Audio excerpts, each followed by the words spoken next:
Hey guys, welcome back to my channel. If this is your first time watching any of my videos, just want to say welcome. I am Michelle. I normally just talk about my journey as a signing agent. And today I have Miss Walker here, and she agreed to do a mock signing with me. In your experience, because she's also a notary as well as a new signing agent, and we did some kind of one-on-one time. We went over mock signing last week or two ago. And so can you just give like what your perspective is, like how was that experience doing as a new signing agent, doing like the mock signing? Well, doing the mock signing is very informative. It makes me more comfortable, even though I went through the online training and that stuff. It's nothing like a good hands-on experience. Makes everything real, and it gives me an opportunity to ask questions. It's just a wonderful experience, especially we took her class, Michelle's class, the mock signing class, and just the hands-on is so very important. Her taking her time going through all the documents with me, and also I can have access to her. Yeah, because she's my neighbor too. So, out of the training, out of the mock signing training that we did, and just be as transparent, as possible, because sometimes it takes more than one time for you to kind of get it. Like what from the mock signing, like what do you feel like you still need, if anything, or how was that? Like, do you feel a little bit more prepared? Like, what do you think you need a little bit more of, if at all, to get you to that first signing? Well, I wish, I don't know if it's possible. I know all the legal things around coming into someone's home and you're dealing with their personal information. But I know on your classes that you offer, it'd be nice if there was one where we could, like in some professions, you get an opportunity to shadow someone right there on the job. So an opportunity to do that, if that was like a paid item to do, or you shadow us, not necessarily we shadow you, but maybe on our first job, we could pay you to come out and make sure we're doing everything correctly. The only thing with that, and that's an awesome thing, and I did take someone with me, like she was able to shadow me, and I feel like, sitting there, being in the room with the other person, I think it helps a little, but it's not as, I don't think it's as helpful as actually us doing the mock signing. Okay. But I think it's better if you're doing, if I am the signer and you're actually presenting the documents to me. Okay. So maybe that's what we need to do. Okay. So that way you will feel a little bit more comfortable. Okay.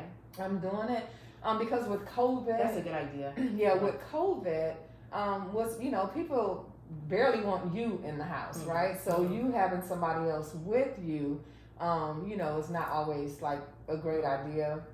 Unless, I can get that approved ahead of time, so it depends on the relationship when I call and say, hey, how you doing? It's Michelle, So, but that is something that would be a good idea. But also, I think having you go over the documents with me, maybe to reverse the. Yeah. So let's schedule something for your husband and I, for the three of us, and then we can kind of go back and forth. That would be great. With that. So what other questions as a new signing agent, outside of even the mock signings, like what questions would you have? I still have questions about what's an acceptable amount to charge. When you're taking an assignment, what's acceptable. Once you do the mileage, I love that last time we were together you shared information on software and demonstrated the use of that software. Right. Okay. But how do you know whether it's worth the trip? Well, and the good thing is that so you can play around with it, right? So you know where you live and you know how far you're willing to go, right? So say Shelbyville for an example, right? So Shelbyville is about 45 minutes from here. You can put that mileage in that software. It'll tell you how much your cost is, sometimes if I go out to Tullahoma or Estelle Springs, I'm going way out where it's an hour to go, I may be eating $60 in just mileage. And so if it's a $80 job, I'm not really making any money, right? To me, it's not worth it. And so that's why I always counter offer those with orders when they come in, because I'm like, I'm not making anything. So if I'm not making at least $125, so then I'll get that mileage back. So what I would suggest you do, and that's great, is kind of map out your areas and know exactly where you're willing to go, how far, how many miles you're willing to drive. Put it in that software, and if you don't have it yet, it's 56 cents a mile. Okay. So just calculate how many miles from your home to that destination, and that'll tell you how much miles, how much in mileage. Okay. And then you can say, okay, if an order comes through and it's for Shelbyville, if it's not a certain amount, I'm not going to take it. Right, because it doesn't make sense to take it, or I'm going to counter offer and ask for a different amount. Okay. And a lot of times when you first get started, though, you may just take whatever because you want to get that experience under your belt. Because some sign-in services won't take you unless you have experience. And how do you get experience? So you just have to take the jobs that don't pay as much or have you doing a little bit more travel. It's not ideal, but that's what I did. When I first got started, I was in Timbuktu. I was in Timbuktu driving, but I was like, I got my signing, all right, I got one. Next thing I know, I had like 100 signings, and now I'm to the point where I'm counter offering. I'm not taking jobs if they're further out. I'm trying to stay a little bit closer to home. I've racked up a whole bunch of miles on my car.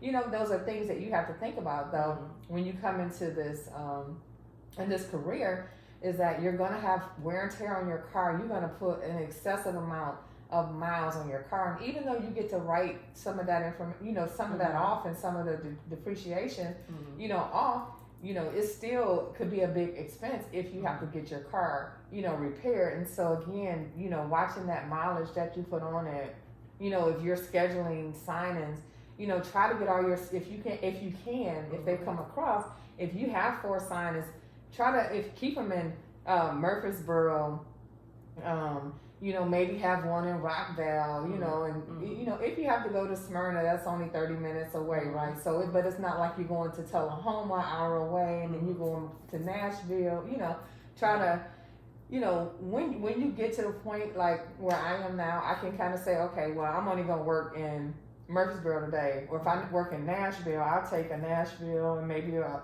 Antioch, right? Because it's working its way back, so just kind of, keep that in mind. Like, again, when you first get started, though, you are going to be like all over the place, because you got to take those jobs, and they may be from, I hate to say it, from $40 to, up to $150. So it just really depends. I'm not saying take every $40 job, because again, if you're going somewhere where your mileage is $60 and you're only making $40, you definitely losing. I know you want to get that experience, but if you can get a couple of those $40 jobs in those areas on the same days back to back, then it'll be worth it, right? Because you're just going from one assignment to the next. So already there. Yeah. So any other questions you can think of? Well, this is more of a business side question. Like, if you're so used to working for, at least I'm used to working for someone else, right? How do you, as a business person, if you decide that even if you're doing it part-time or full-time, you decide, how do you pay yourself? Okay. So that you're not just saying, okay, I got paid here, I need a little bit of money here. How do you create a structure for yourself that's similar to working for someone else? That's a great question. Y'all know that's a great question. That's a question that a lot of people want to know, because a lot of us, and me, we get in and we just want to start working. Yes. And then we just buy that software, and then we just, pay our taxes at the end of the year and just get hit like, oh my God, I owe so much in taxes because I didn't pay quarterly. But as far as paying yourself, so what I do is, for one, I use the software to keep track of everything, right, my expenses. But when my money is deposited into my account, so the one signing service that I work for, they deposit like on the 5th and the 20th. That's where I get most of my money. Anytime a check comes in, of course, I always deposit it. Any general notary work, if it's $10, I deposit that $10 into my business account because that's how I'm going to account for my money. And then when you're ready to pay yourself, right? If you don't have QuickBooks or anything like that you have set up a spreadsheet. Keep a spreadsheet of when you pay yourself. Of course, you can use your statements from your business, right, to kind of keep track of how much you're depositing, what you're withdrawing. But keep a spreadsheet on that and say, on this particular day, I withdrew $1,500 as a draw, a personal draw.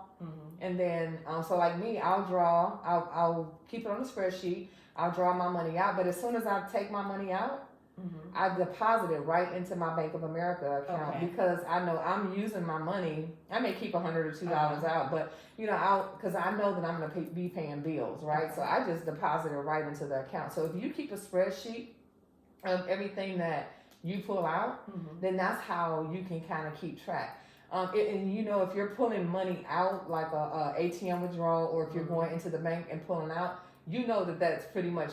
You're only doing that if you're paying yourself. Otherwise, if there's any other transaction, it may be a credit card transaction for your supplies, right? You went to Staples and you bought supplies, or you may have to pay for your accounting software subscription that's going to come out of your business account. Never pay for gas with your business gas card. Never pay for gas using your business debit card.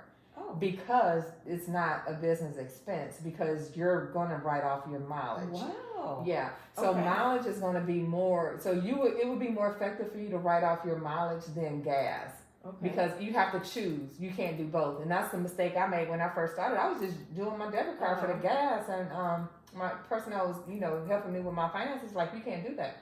It's either your mileage or you want to write off your gas and everything else. I'm like, okay, well, I'll just do mileage because I drive a whole lot. So that's what so that's what I started doing. So make sure that you don't do that. But as far as all your expenses, please make sure you keep track of those. And then at the end of the year, I know you have a CPA. We talked about that, and I probably need to get with your CPA because I have a couple questions I want to ask. And I get a lot of people ask me, about LLC versus sole prop. And, for me, I did a LLC and I can't tell anybody, I'm not going to recommend either or to anybody else. I know that works for me, so I always recommend you get with an accountant, to decide. And a misconception is that a lot of people think that you have to have an LLC. You do not have to have an LLC if you want to work in this industry. At the end of the year, if you decide that you want to write off, you're going to file your 1040, whatever form, right? And then you're going to file a Schedule C, which is your business. Only thing I would recommend is that you get an EIN number. Yes. So that way you're not signing up for hundreds of signing services using your Social Security number, because your number will be everywhere. So, yeah. Anything else that you can think of? No, I don't think so. So much. And sometimes I think being new to this, like a lot of other things, you don't know what you should be asking. I don't know exactly what I should be asking until I'm out there, and then I'm going to come back and I'm going to say, hey, Michelle, this went wrong or this one. I thought was interesting was that, I've done a lot of the planning part, and then the most important part was getting the human training, which you provided, right? But, and then to find out that after spending all of this money on insurance, thinking I was buying the highest insurance, let's get $100,000 of coverage through the National Association. NNA, and to find out it doesn't cover notary signing. So many people. I get almost sick to my stomach. Yeah. It's like $120. I mean, it's not a lot, but it's not a little bit. But they will reimburse you. They will reimburse you. All right, guys. So, what Ms. Walker is talking about is, and what so many of you are failing to realize, is that if you purchase your insurance through the National Notary Association, you are not covered for your notarial acts. They are not covered. You are not covered. You are out there in those streets dirty, okay? And I am learning that so many people think they're covered. We were doing our mock signing, training with her husband, and then we was talking about insurance. And I asked, who was their insurance through? And they went through the National Notary Association, got $100,000 worth of insurance. Yeah, you're covered on your general notary work. You go mess up something, yeah, you are covered. But when you're out there doing those loan signings, you are not covered. And I don't know why that's not something that's like a disclaimer when you sign up. Yes. Just imagine how many people have those policies. And then they're out there, like I would have been out there, and my husband would be out there if we did not connect with you and get a clear understanding of what we should be doing. Yeah. So. Also, guys, so if you have your insurance through the National Notary Association, you can contact Biberk or Hiscox, Hiscox, and then Biberk is Biberk. That's a Berkshire Hathaway company. That's who I have mine. Biberk is who I have my insurance through. But if you call Biberk or Hiscox, get you a quote, see which one works for you, and then you can sign up for a monthly plan. Because I pay I think it was $350 for mine, $358, and I pay $30 a month. They take it right out of my business checking account, so I don't even see it. Money goes in, money goes out. And then I'll be able to track it at the end of the year. Once you get your coverage, so you want to make sure that you're covered for your real estate transactions and that you get liability insurance, okay? Liability, and that you're covered for your real estate transactions. Then you go back to the NNA. You call them and tell them that you thought you were getting covered for your loan signings and you're not, and you want to cancel that policy. They will prorate you and give you a credit back of the unused portion of that policy. So you can get a refund. Just call them and let them know that, hey, I've got insurance with Biberk or Hiscox and I want a refund. So have you guys done that yet? It really won't make a difference. Because you're not using it yet. No, it's been almost a year. Oh, it's been a year and you haven't did one signing yet. But what happened was that what happened was that it was trying to do. I think the best thing that happened was a young lady that I work with. She said, "This is what you need to be doing," and to transition into being more entrepreneurial. Okay. And she told me about. Okay. No, recently she told me. Okay. You need to become a loan signing agent. I was like, oh, I already did that. I already got my paperwork. So she was like, and you're not doing anything? And I was like, no.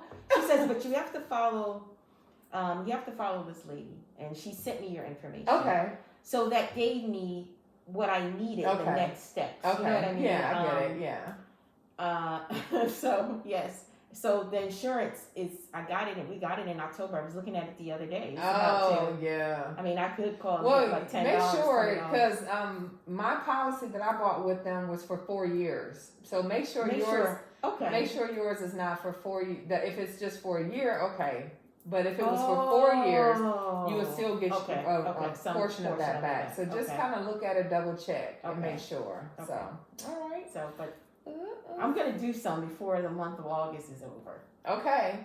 All right. Did you sign up for sign-up services? No. But I am. All right. You got your profile. I do. All right. So you got your profile. And on your profile, since you're a new signing agent, one of the things I suggest kind of like is, since you can't say, oh, I've done 20 signings, whatever, I'm a certified NNA, so me, I have vaccinated, NNA certified signing agent. And then since you really don't have any experience, you can say, I will triple check my work. I will send back your scan backs immediately. Your documents will be dropped off, the same day. I won't use a Dropbox, I always look for errors. I'm detail oriented. You know, like use stuff like that. That'll Okay. kind of help you.